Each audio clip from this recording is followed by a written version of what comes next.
బాలు ఇంటికి వచ్చిన మురళి మీననిచ్చి పెళ్లి చేయమని సత్యంని అడుగుతాడు. ఇక ఇంతలో మీన కిందికి వచ్చి విషయం తెలుసుకొని షాక్ అవుతుంది. మురళి తెచ్చిన పళ్ళు, పళ్ళెం, చీరలు విసిరిపారేస్తుంది మీన. ఇంతలోనే బాలు వచ్చి షాక్ అవుతాడు. నువ్వేంటి ఇక్కడికి వచ్చావన్నయ్య అని బాలుని మురళి అడుగుతాడు. వీరిద్దరి బంధాన్ని చూసి ఇంట్లో వాళ్ళంతా షాక్ అవుతారు. నా సలహాలు తీసుకొని నా భార్యకి లైన్ వేస్తావా అని మురళిని అడుగుతాడు బాలు. మెడలో మంగళసూత్రం కూడా చూడలేదారా అని మురళిని నిలదీస్తాడు బాలు. సోషల్ మీడియాలోని ఫోటోలు వీడియోల్లో లేదు కదా అని అంటాడు. వాటిని తీయించి ఫోటోలు తీసింది నేనే అని శృతి అంటుంది. ఇక దీంతో మీనకి పట్టలేని కోపం వస్తుంది. వెంటనే మురళి బయటికి పారిపోతాడు. టాక్సీ స్టాండ్కి రారా, నీ సంగతి చెప్తాను అని బాలు కవర్ చేస్తాడు. దీంతో మీన కోపంగా చూస్తుంది. నువ్వు చేసే పనులు ఇవ్వేనారా అని సత్యం కోపడతాడు. ఇక సోషల్ మీడియాలో పెట్టిన ఫోటోలు, వాటికి వచ్చిన కామెంట్లను చూసి మీన షాక్ అవుతుంది. మురళికి ఇచ్చిన సలహాల గురించి తలుచుకొని బాలు బాధపడుతూ ఉంటాడు. ఇంతలో మీనా వస్తుంది. ఈరోజు మీరు చాలా కొత్తగా కనిపిస్తున్నారు అని మీనా అంటుంది. కుర్రకారికి ప్రేమ గురువు అనే కొత్త అవతారం ఎత్తారు. చివరికి అది మన మెడకే చుట్టుకుంది. విప్పుకోవడం కష్టమవుతుంది.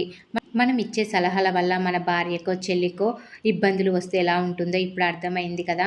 భార్యని ప్రేమించడానికి భర్త ఎక్కడైనా సలహాలు ఇస్తాడా? ఇక్కడ మాట్లాడుతుంటే ఎక్కడో చూస్తారేంటి, ఇటు చూడండి అంటూ చివాట్లు పెడుతూ ఉంటుంది మీనా. ఎవరికి సలహాలు ఇస్తున్నాం, ఆ అమ్మాయి ఎవరు, ఇంట్లో పరిస్థితులు ఏంటి అని ఇలా అన్ని కనుక్కొని సలహాలు ఇవ్వాలి అని బాలుకు మీనా చెప్తుంది. నేను బాగానే సలహాలు ఇచ్చాను, వాడిలా చేస్తాడని నాకేం తెలుసు, నువ్వు కాలేజీ అమ్మాయి అని అనుకున్నాడట అని బాలు చెప్పడంతో మీన తెగ సిగ్గుపడుతూ ఉంటుంది. నిజంగానే నువ్వు కాలేజీ అమ్మాయిలా చిన్న పిల్లల్లానే ఉంటావని బాలు అంటాడు. సోషల్ మీడియాలో పెట్టిన ఫోటోలు చూసి అలా అనుకొని ఉంటాడేమో మీనా అని అంటాడు బాలు. నేను కూడా ఫోటోలు పెడతా, నీ వెంటే కాదు నా వెంట కూడా అమ్మాయిలు పడతారేమో అని బాలు కామెడీ చేస్తాడు. ఇక తర్వాత వ్యాపారంలో 10 లక్షల లాభం వచ్చిందని మనోజ్ గుడ్ న్యూస్ చెప్తాడు. దీంతో ప్రభావతి గాల్లో తేలిపోతూ ఉంటుంది. మన పేరు నిలబెడతాడని ముందే చెప్పాను కదా. అంచనాలకు మించి ఎదిగాడని ప్రభావతి సంతోషిస్తుంది. మిగతా వాళ్ళని కూడా ఎంకరేజ్ చేయాలని సత్యం అంటాడు. రవి కూడా ఎదుగుతాడు కానీ మనోజ్ ఎవరికి అందనంత ఎత్తులో ఉంటాడు అని ప్రభావతి సంబరపడిపోతూ ఉంటుంది. జాతకాలు రాసినోడు దొరికితే వాడి జాతకం నేను రాస్తాను అని బాలు అంటాడు. బాలు కౌంటర్లు వేస్తుంటే అప్పుడే అసూయ పడుతున్నారా, అదే విజయం అంటే అని ప్రభావతి సెటరికల్గా అంటూ ఉంటుంది.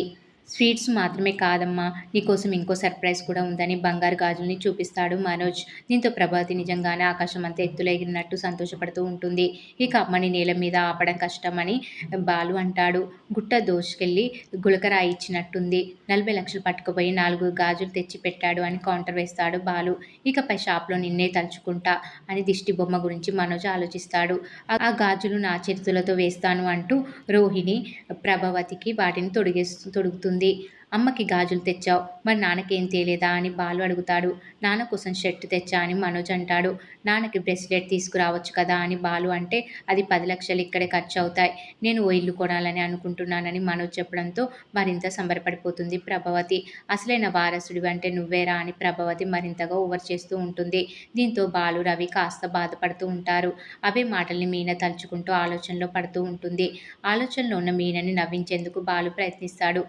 మనం 4 ఇటుకల్ని కొన్నాం, వాడేమో ఇల్లు కొంటున్నాడని ఆలోచిస్తున్నావా అని మీనని బాలు అడుగుతాడు. పక్క వాళ్ళు బాగుపడితే కుళ్ళుకునే టైప్ కాదు అని మీనా అంటుంది. కుటుంబం అంతా వేరు పడుతుందా, ఎవరి దారి వాళ్ళు చూసుకుంటారా అని మీనా అడుగుతుంది. అవును కదా, మనమంతా కలిసి ఉంటేనే మా నాన్న సంతోషంగా ఉంటారు అని బాలు అనుకుంటాడు. ప్రతిదీ ఓ కారణంతోనే జరుగుతుంది అని మీనా అంటుంది. ఏం జరిగినా మన మంచికే అని ఓ స్వామీజీ అన్నాడని బాలు చెప్తాడు. ఇక అలానే అక్కడ కాసేపు ఉంటారు బాలు, మీనాలు. ఇక ఉద్యోగానికి మొదటి రోజు, అందుకే ఇలా రెడీ అయ్యాను అని బాలుతో సత్యం అంటాడు. చెప్తే వినవు కదా నాన్న అని బాలు అంటాడు. ఇంతలో రవి, శృతి, మనోజ్, రోహిణి వస్తారు. ఏం వర్క్ అంకుల్ అని శృతి అడిగితే, ఇంకేం పని చేస్తాడు, గంట కొట్టే పనో అటెండర్ పనో అని ఎగతాళి చేస్తాడు మనోజ్. నాన్న గురించి అలా అనటంతో బాలుకి ఆగ్రహం వస్తుంది. నువ్వు పార్కులో ఆడుకు తిన్న రోజుల్ని మర్చిపోయావా అని ఫైర్ అవుతాడు బాలు. ఎవరి పని వాళ్ళకి గొప్ప, ప్రతి పనికి గౌరవం ఇవ్వాలి, అలా చిన్న చూపు చూడకూడదు అని మనోజ్కి క్లాస్ పీకుతాడు సత్యం. మా నాన్న కూడా ఎప్పుడు ఖాళీగా ఉండేవాడు కాదు, కష్టం చేసే వాళ్ళకి ఇంట్లో ఖాళీగా ఉండటం కష్టంగానే ఉంటుందని మీనా అంటుంది. అబ్బో, మీ నాన్న సీఎం ఆఫీస్లో సంతకం పెట్టే పని మరి అని కౌంటర్లు వేస్తుంది ప్రభావతి. గుడి ముందు చెరుకు రసం అమ్మేవాడికి గవర్నమెంట్ జాబ్ చేసేవారికి పోలిక ఎక్కడా అని సెటర్ వేస్తుంది ప్రభావతి. దీంతో మీనా బాధపడుతుంది. ఇంతలో సత్యం కలగజేసుకొని ప్రభావతిని అడ్డుకుంటాడు. మీనా పని గురించి చెప్పింది, స్థాయి గురించి కాదు. సంబంధం లేకుండా మాట్లాడకు, కాస్త ఆలోచించి మాట్లాడు అని ప్రభావతిని ఆపుతాడు సత్యం. ఆలోచించి మాట్లాడే బుద్ధి మనకెక్కడ ఉందిలే అని బాలు కౌంటర్లు వేస్తాడు. నా భార్య చేసిన తప్పులు, అప్పుల్ని సరిదిద్దడానికి వెళ్తున్నాను. మీ నాన్నలా కాదు, ప్రభావతి భర్తలా వెళ్తున్నాను అని సత్యం చెప్తాడు. దీంతో బాలు సైలెంట్ అయిపోతాడు. టైంకి తినండి అని టిఫిన్ బాక్స్ ఇస్తుంది మీనా. మా అమ్మ గుర్తుకు వచ్చిందని సత్యం ఎమోషనల్ అవుతాడు. నేను తప్ప మీకు అందరూ గుర్తుకు వస్తారని ప్రభావతి అంటే, నేను ఈరోజు ఉద్యోగానికి వెళ్తున్నానని నీకు తెలుసు, మరి నా కోసం బాక్స్ రెడీ చేశావా అని కౌంటర్ వేస్తాడు సత్యం. దీంతో ప్రభావతి తెల్లమొహం వేసుకొని సైలెంట్ అవుతుంది. సత్యం స్కూల్కి చింటూ కోసం రోహిణి బయలుదేరుతుంది.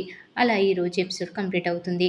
మరి ఇక ముందు రోహిణి సత్యానికి దొరికిపోతుందా లేదా అనేది రాబోయే ఎపిసోడ్లో తెలుసుకుందాం. ఈ వీడియో కనుక మీకు నచ్చినట్లయితే లైక్ చేయండి, షేర్ చేయండి, సబ్స్క్రైబ్ చేయడం మాత్రం మర్చిపోకండి. Please subscribe.